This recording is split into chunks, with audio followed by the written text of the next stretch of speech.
বলো মা, দেখ বয়স দেখ, চুপ করে দাঁড়া এখন, চুপ।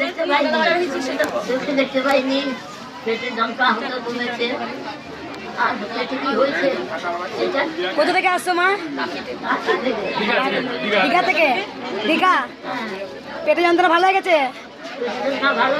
বয়স কত? বয়স কত? ও গো বাবা রে, আমার মাথা ঘুরছে না। 93 বছর বয়স, সেঞ্চুরি করবে 8 বছর। সেই বয়স্ক মা দেখো 108 বার জয় কৃষ্ণ কালী মায়ের নাম জপ করে সুস্থ হয়েছে। মা কাকে টিপ দিয়েছো? সোনার টিপ না, নাক চাবি দেওয়া হয়েছে। মাকে নাক চাবি দিয়েছো? দেখো বৃদ্ধ থেকে ছোট্ট বাচ্চারা সবাই জয় কৃষ্ণ কালী মায়ের জয়। আমি বারবার বলছি ধৈর্য করো, মায়ের কাছে পরীক্ষা দাও, সব পাবে। নাম জপ করো, জয় কৃষ্ণ কালী মায়ের জয়। নাম জপ করো, ভালো হবে।